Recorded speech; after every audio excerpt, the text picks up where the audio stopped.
Hello, ladies and gentlemen. We stand at a critical crossroads where two of the most pressing challenges of our time intersect in a way that threatens the very fabric of urban life. Our health infrastructure, once designed for a world with predictable patterns, is now being tested by the relentless and intensifying forces of climate change. This convergence is not a distant possibility. It is happening now, and it demands our immediate and focused attention.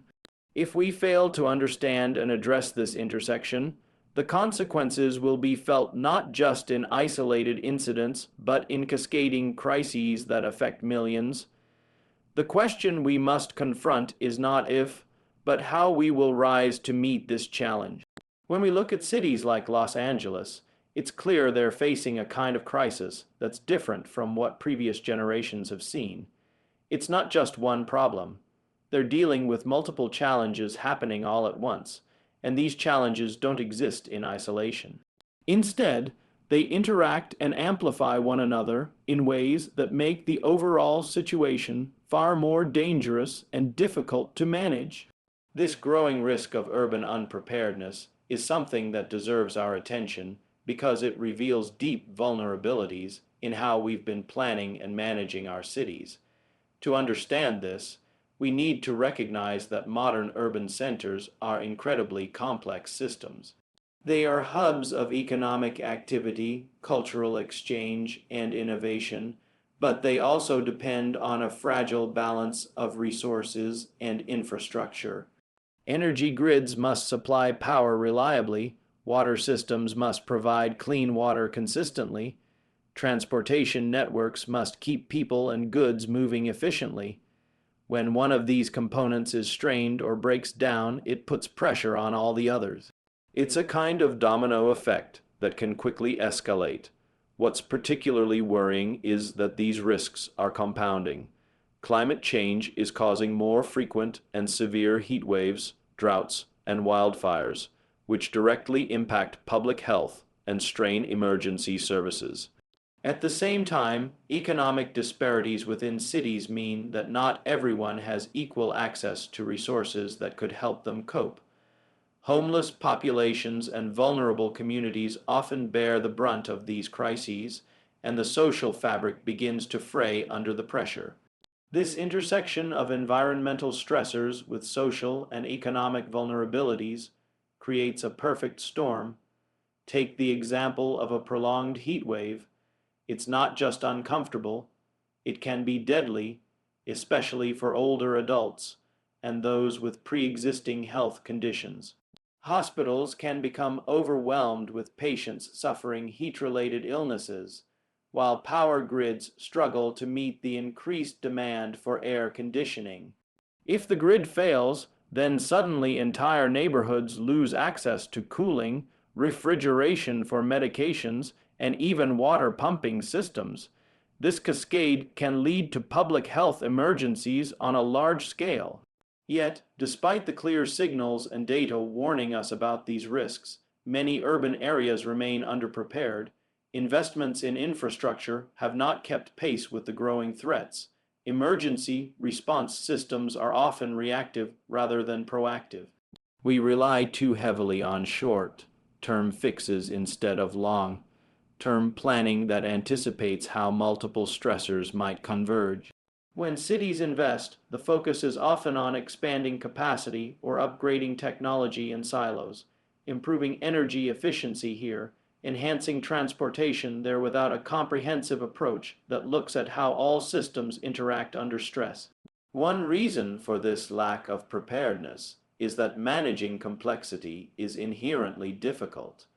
It requires coordination across multiple agencies and sectors, along with a willingness to use data and predictive models to guide decisions.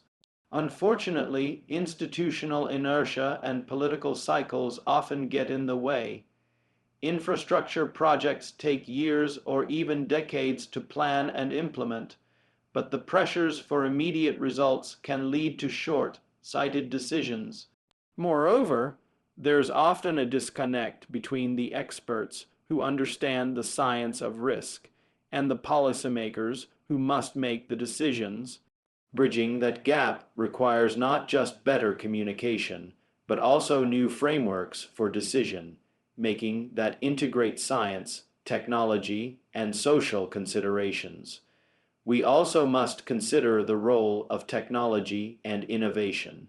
Today, we have unprecedented access to data, artificial intelligence, and advanced modeling techniques that can help predict where and when crises might strike. These tools can enable cities to optimize resource allocation, improve emergency response times, and even design infrastructure that adapts to changing conditions in real time. Yet, technology alone is not enough.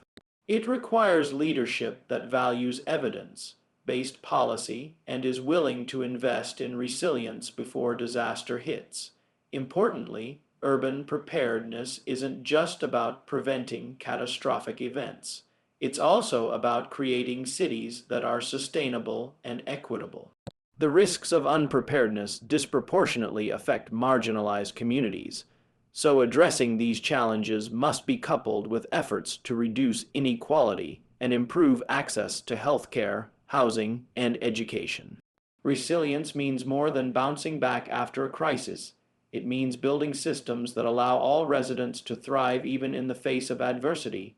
As we watch the situation in Los Angeles unfold, it serves as a reminder that urban unpreparedness isn't a distant or theoretical problem.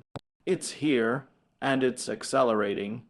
This city, with all its resources and innovation, is still struggling to keep up with the pace of change. If this is what we're seeing in one of the world's most advanced urban centers, it suggests a broader systemic issue that many cities around the world will face. The lesson here is clear. We need to rethink how we plan, build, and govern our cities. Waiting for crises to reveal vulnerabilities is a costly approach in human lives, economic damage, and lost opportunities. Instead, we must adopt a proactive stance that embraces complexity, leverages technology, and centers equity. This will require collaboration across governments, private sectors, communities, and scientists. In the end, the question isn't whether urban unpreparedness is a problem, it's how quickly and effectively we can change course. The stakes couldn't be higher, and the window to act is narrowing. If we fail to rise to this challenge, we will see more frequent disruptions, more suffering, and greater instability, not just in Los Angeles, but across cities worldwide. That is why the work we do now to strengthen urban resilience will define the quality of life for millions in the decades to come. The urgency we face today in addressing urban challenges cannot be overstated. When we say the time for action is yesterday, it reflects the reality that many of the issues confronting our cities have been visible for years, even decades. Yet, the pace of meaningful response has been too slow, incremental at best, and often reactive rather than proactive. What this moment demands is a decisive shift, one that places reform, technology, and data at the very heart of how we manage and prepare our urban environments. First, let's consider reform. Reform is not just about changing policies or regulations.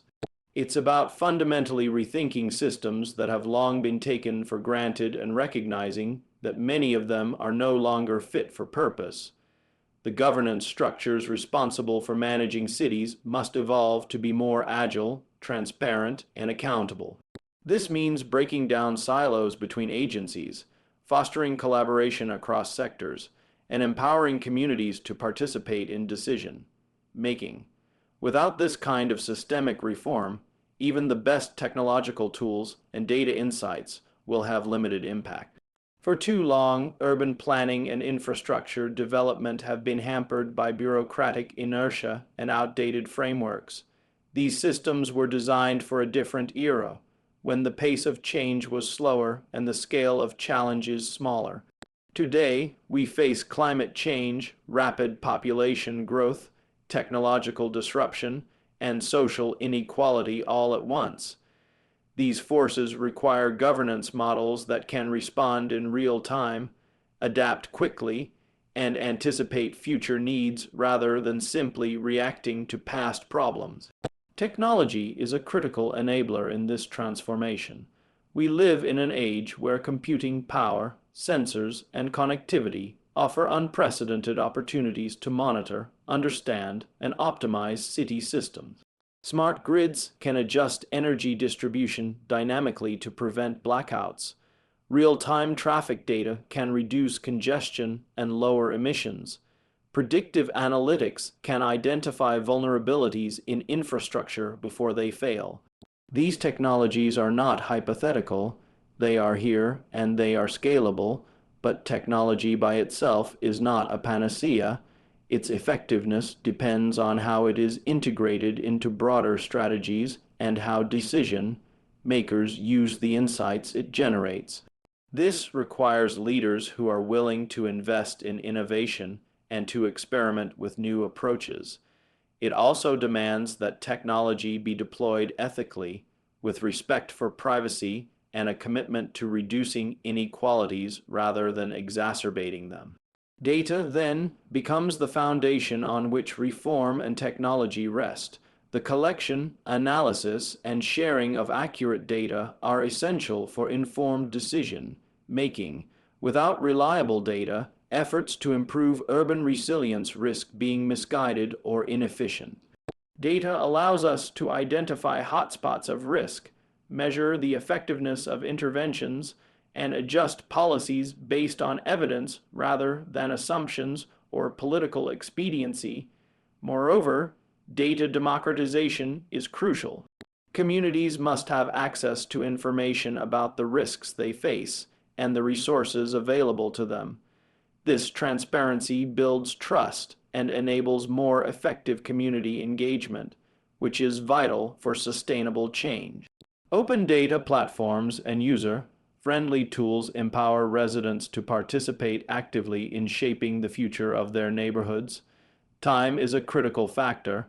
Many urban systems are approaching tipping points where failures could cascade rapidly, causing widespread disruption and harm.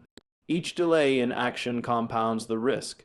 The infrastructure that supports clean water, electricity, transportation, and health services cannot be retrofitted overnight. It requires sustained investment, planning, and innovation starting immediately. There is also an economic imperative. The costs of inaction far outweigh the investments needed for proactive reform and technological upgrades. Every heatwave, wildfire, blackout, or public health emergency carries with it massive financial and human costs. By contrast, resilient cities that harness data and technology effectively can reduce these risks, improve quality of life, and foster economic growth. This is not a challenge any single entity can solve alone. Governments must lead, but cannot do it without partnerships across the private sector, academia, civil society, and local communities. Multidisciplinary collaboration is essential to design and implement solutions that are technically sound, socially equitable, and economically viable. To realize this vision, we need to prioritize education and capacity building. Urban planners, engineers, public officials, and community leaders must be equipped with the skills and knowledge to leverage new technologies and data tools effectively. Building this human capital is as important as the hardware and software investments. Ultimately, the call to action is clear. The moment for incremental change has passed. We must embrace a new paradigm where reform, technology, and data work together to build cities that are resilient, inclusive, and adaptive. This means committing resources, political will, and intellectual capital to move from words to action, from pilot projects to widespread implementation. The future of our cities depends on how quickly and comprehensively we respond. If we seize this moment, we can create urban environments that not only withstand the challenges ahead, but also thrive, and set new standards for sustainability and human well-being. If we hesitate, the costs will multiply and the consequences will be severe. The time for action was yesterday, but it is not too late. We still have the tools, the knowledge, and the opportunity to turn this crisis into a catalyst for transformation. What we do next will define the legacy we leave for generations to come. When cities face crises, it's natural for people to look for someone to hold accountable. Blame becomes an easy response. Politicians blame their predecessors, officials blame opposing parties, and the media highlights conflicts. Yet, this cycle of finger pointing does not solve the deep, systemic problems that underlie urban breakdowns. In fact, it often worsens the situation by distracting from the urgent work that must be done. If we want to build resilient, thriving cities, we need to move beyond blame and focus on understanding and fixing the root causes. Systemic breakdowns are rarely the result of one person's failure or a single decision. They emerge from a complex web of factors: outdated infrastructure, fragmented governance, underinvestment, and social inequalities that accumulate over time. These problems are embedded in the very design of how cities operate. To address them, we need solutions that are as comprehensive and interconnected as the challenges themselves. When blame dominates the conversation, it creates a political environment that rewards short-term thinking. Leaders focus on scoring points or deflecting criticism instead of building consensus for difficult reforms. Important decisions are delayed because they might be unpopular or because political actors are more concerned with protecting their own standing than serving the public good. This dynamic slows down progress at the very moment when decisive action is needed. Moreover, blame fosters division rather than collaboration. Urban resilience requires coordination across multiple levels of government, private sector partners, community groups, and experts from various fields. But when stakeholders are locked in cycles of accusation, trust erodes. Without trust, sharing data, resources, and expertise becomes challenging, and efforts to create unified responses falter. Cities become fractured, with different groups working at cross purposes rather than toward common goals. Another danger of blame is that it can oversimplify problems. Complex crises rarely have simple causes, and focusing too much on who is at fault can obscure the many interconnected factors at play. For example, a power outage during a heat wave might be blamed solely on a utility company's maintenance failures, but the reality often includes aging infrastructure, insufficient investment in modernization, extreme weather patterns driven by climate change, and increased demand due to population growth. Acknowledging this complexity is essential for designing solutions that are effective and sustainable. The media's role in amplifying blame cannot be ignored. Sensational headlines and conflict-driven narratives attract attention and clicks, but they can also distort public understanding of issues. When the discourse centers on scandal or failure, it crowds out the nuanced discussion needed to explore policy options, technological innovations, and community-driven strategies. This makes it harder for citizens to engage constructively and for leaders to communicate honestly about challenges and trade-offs. To break free from this cycle, we need a shift in mindset, from assigning blame to embracing accountability. Accountability means recognizing problems openly, taking responsibility collectively, and committing to measurable progress. It means leaders being transparent about the limitations and uncertainties they face while working collaboratively across sectors. It also requires empowering communities to participate in shaping solutions, ensuring that those most affected have a voice and agency. Technology and data can help support this shift. Transparent data sharing creates a common ground for understanding challenges and tracking improvements.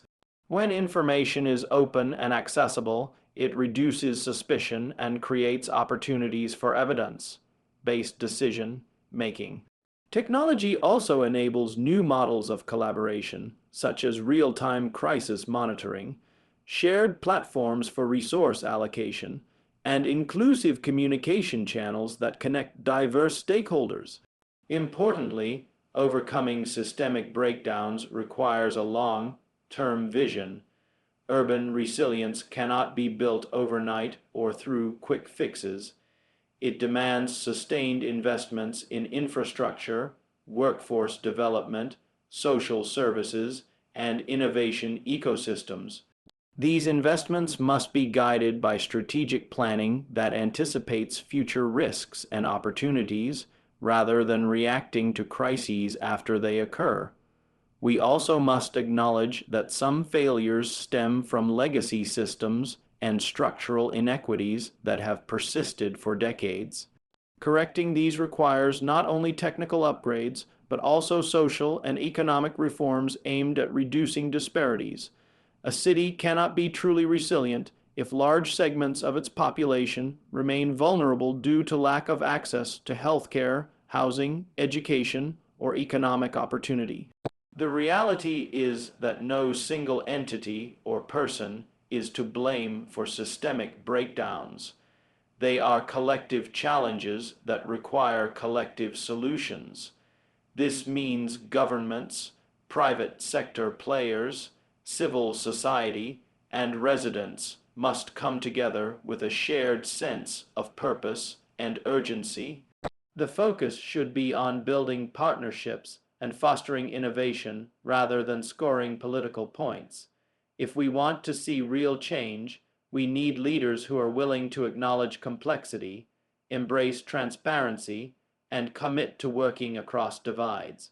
We need communities that are informed, engaged, and empowered. We need systems designed not just for efficiency, but for adaptability and equity. Only by moving beyond blame can we begin to rebuild trust and resilience.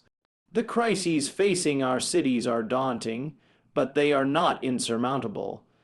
The path forward requires courage, collaboration, and a willingness to confront uncomfortable truths without resorting to finger pointing.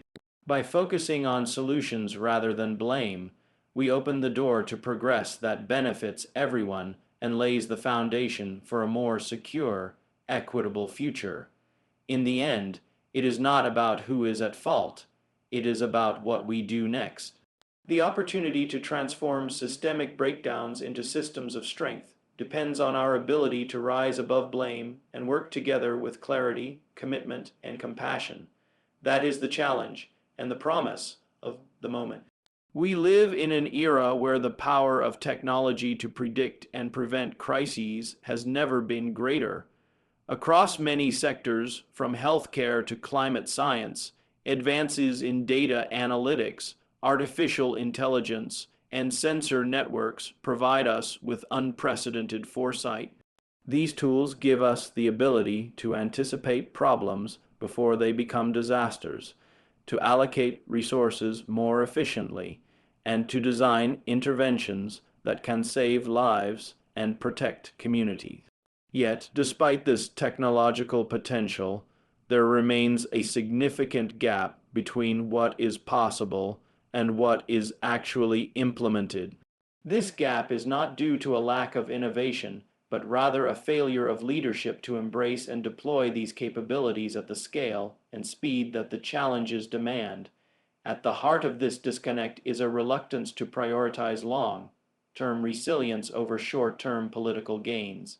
Leaders often face pressures that incentivize quick fixes or visible wins that can be achieved within electoral cycles. This creates a mismatch between the timelines of political agendas and the timelines needed for meaningful preventive action. Technology-driven solutions, especially those involving infrastructure upgrades, data integration, and system redesign, typically require sustained commitment, upfront investment, and sometimes difficult decisions that may not produce immediate results. The lack of alignment between political incentives and the nature of these solutions slows down adoption. Another factor contributing to this leadership gap is the complexity of integrating new technologies into existing systems. Urban infrastructures and governance frameworks are often fragmented and legacy bound. Different departments and agencies operate with varying priorities, data standards, and operational protocols. Introducing advanced predictive technologies requires not only technical integration, but also organizational change and collaboration across these silos. This can be a daunting task, particularly in environments resistant to change or lacking clear leadership to drive coordination.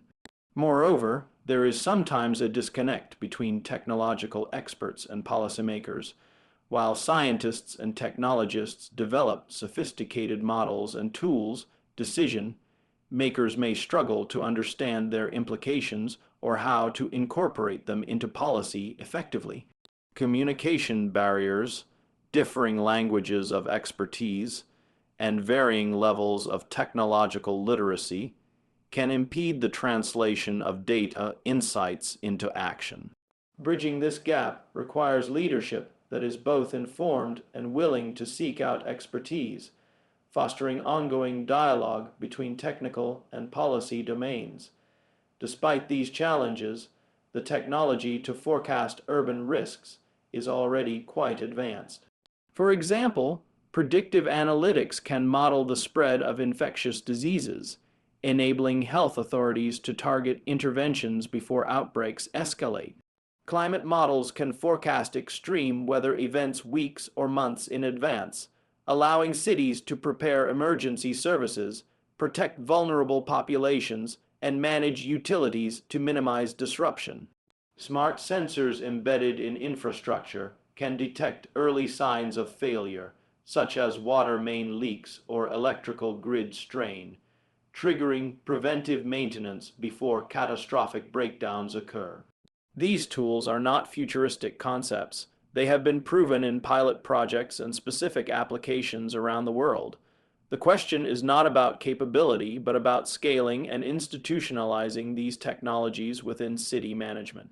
It requires leadership willing to invest in data infrastructure, to create policies that mandate real time monitoring and transparency, and to cultivate a culture of continuous learning and improvement.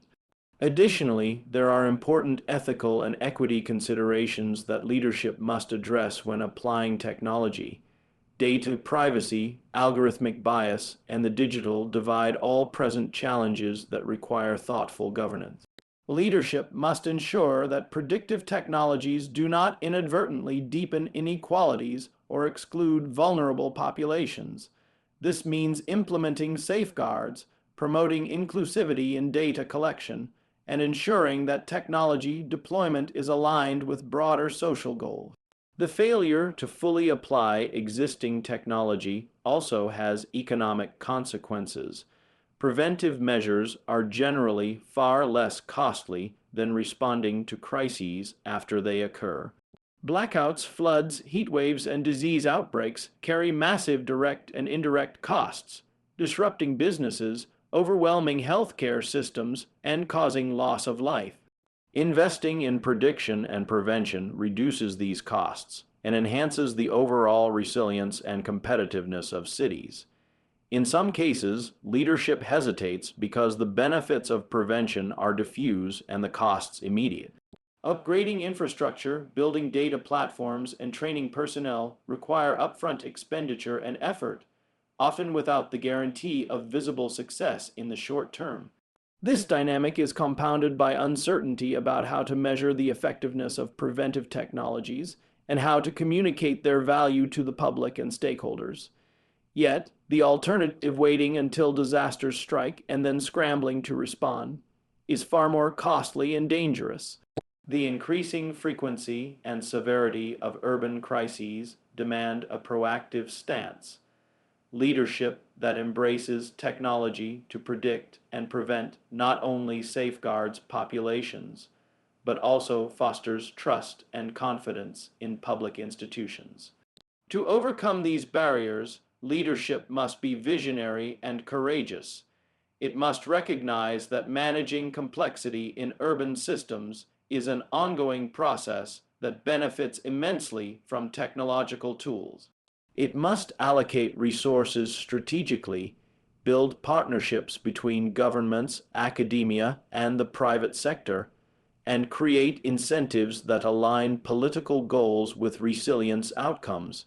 We are at a crossroads where technology offers us the means to shift from reactive management to proactive stewardship of our cities. The challenge is no longer one of invention, but of implementation. The question is whether leadership will rise to the occasion and leverage these tools fully, or whether opportunity will be lost to inertia and short-sightedness. In the final analysis, the failure to apply technology to predict and prevent urban crises is a leadership failure. It is not for lack of tools, but for lack of will and strategic vision. Reversing this requires embracing complexity, investing in capacity, and committing to the long-term health and safety of communities.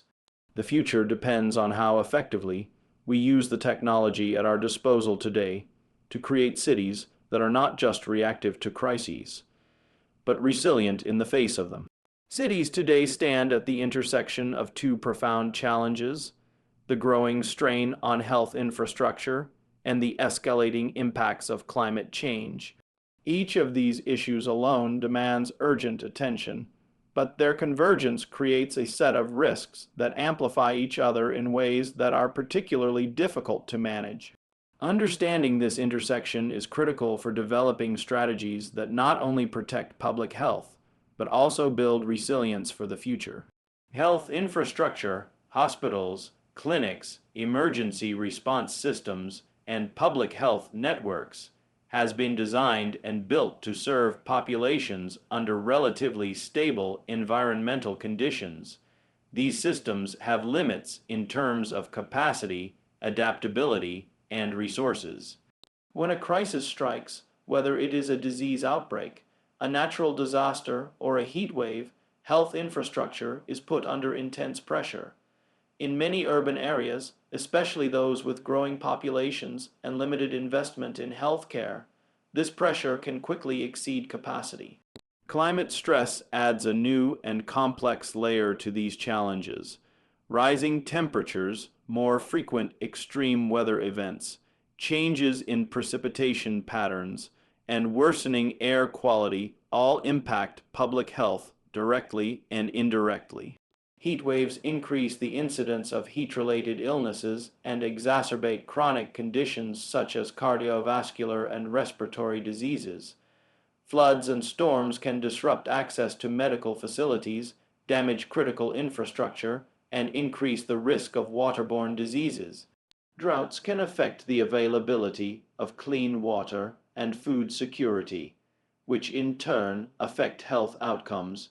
What makes the convergence particularly dangerous is that climate stress not only increases the demand on health services, but can also degrade the very infrastructure needed to meet that demand. Hospitals rely on stable energy supplies, clean water, and functional transportation networks to operate effectively. When these are compromised by climate events, the ability to provide timely and adequate care diminishes. Power outages during heat waves, for example, can disable life, saving equipment, while flooded roads can delay emergency responders and patient transport. This convergence highlights systemic vulnerabilities that are often hidden until a crisis unfolds. Many health facilities in vulnerable regions were not designed with climate resilience in mind. Critical infrastructure might be located in flood-prone areas or lack adequate backup systems. Supply chains for essential medicines and equipment can be disrupted by extreme weather or transportation breakdowns. Moreover, the workforce itself may be affected, as healthcare workers face risks from heat, stress, and increased exposure to infectious diseases. Urban populations are not equally affected by this convergence. Marginalized communities, including low-income groups, the elderly, and those with pre-existing health conditions, often face the greatest risks. These populations may have limited access to health care, even under normal circumstances, and live in neighborhoods more exposed to climate hazards. The result is an inequitable burden of disease and suffering, which can further strain public health systems as demand spikes in these vulnerable communities. Addressing this convergence requires integrated thinking that bridges the gap between health planning and climate adaptation. Traditionally, these fields have operated in parallel with limited coordination. Health systems have focused on disease prevention, treatment, and emergency response, while climate adaptation efforts have centered on infrastructure, resilience, and environmental protection. A more holistic approach is needed, one that recognizes how climate impacts will shape health outcomes and how health systems must evolve to meet these emerging challenges. One priority is investing in resilient health infrastructure that can withstand climate shocks. This includes designing hospitals and clinics to operate during power outages, ensuring access to clean water even during droughts or floods, and situating facilities outside of high-risk zones when possible. Infrastructure planning must incorporate climate risk assessments and adopt standards that reflect the new realities of more frequent and severe events. Another critical area is enhancing early warning and surveillance systems that integrate climate data with health monitoring. By linking meteorological forecasts with disease surveillance, public health officials can anticipate and prepare for climate-sensitive health risks.